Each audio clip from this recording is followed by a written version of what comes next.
Good morning, YouTube and the Tribe of the Horror Realm. It's Sunday morning. It's a snowy Sunday morning, unfortunately. Kind of ruining things for the kids for trick-or-treating tomorrow night, but was a pretty good snow last night. This is a video response to Thomas the 13th Wolfman's Top 5 series. This is part 18, which is Top 5 non-horror franchise. Now, or it's a Top 5 non-horror film series, because franchise is kind of a misused term in the film industry or such. But anyhow, without further ado, I'm going to run through it real quick. Going to go with number 5. I would call it the Red Hook series, and that, of course, would be Jay and Silent Bob.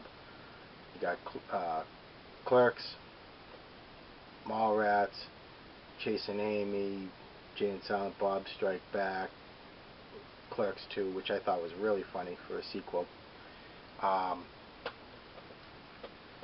You know, you're either going to really like Kevin Smith's series or you're really going to dislike them. So, enough said. I like them.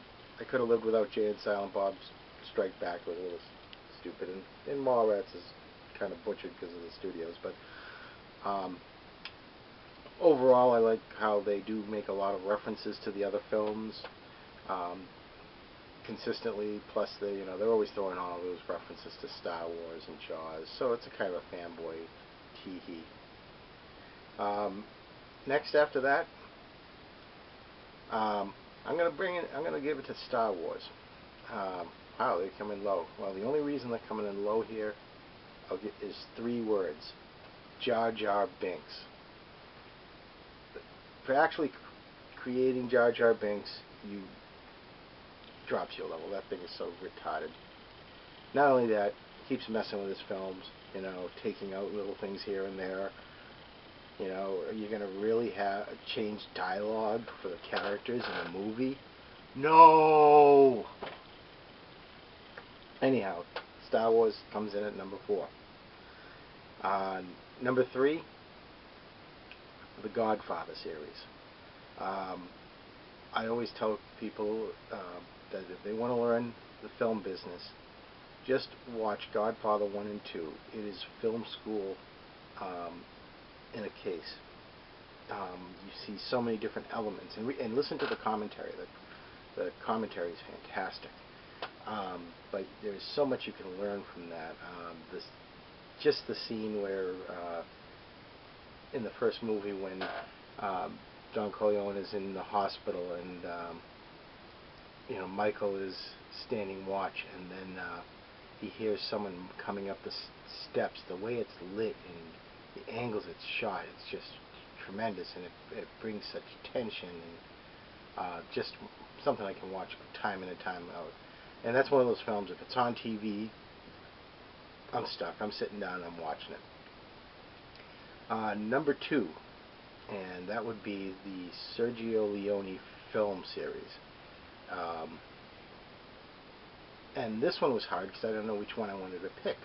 Whether it be the first trilogy with Fistful of Dollars, Few Dollars More, and The Good, the Bad, the Ugly, or the second trilogy, which was Fistful of Dynamite, Once Upon a Time in the West, and Once Upon a Time in America. Once Upon a Time in the West is one of my all-time favorites. But in a lot of ways, if you could also look at that as a 6-parter that transitions pretty much the dying out of the cowboy in reality. And so I'm going to just leave it at that as the Leone film series. And the number 1 film series, it's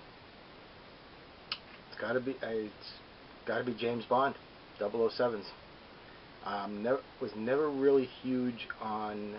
This is funny because the Bonds you can always get into debates on which ones you like and dislike. Obviously, I'm a big fan of the original Bond and Sean Connery. The Lazenby Bond is actually really good. He just kind of had a big ego and didn't want to sign a deal.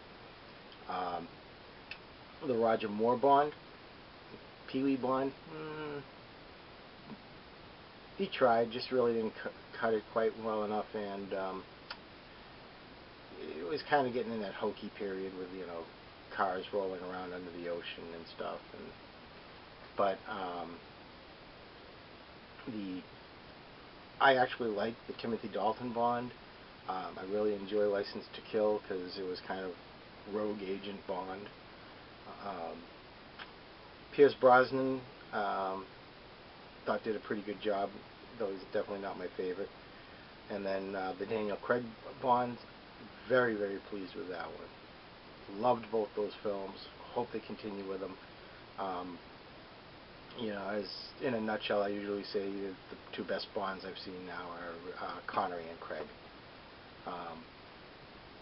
So that's tremendous, and you know, just the villains and all. It's just a great series. So that would be my top 5. And do check out Thomas's series. You can go back and check them all out. He's working real hard at them. They're really fun to do. So that's it, guys. October 30th. Happy Halloween wherever you are. I hope it's a dry Halloween. Unfortunately, it's not going to be for us over here. Thanks a lot. Talk to you later.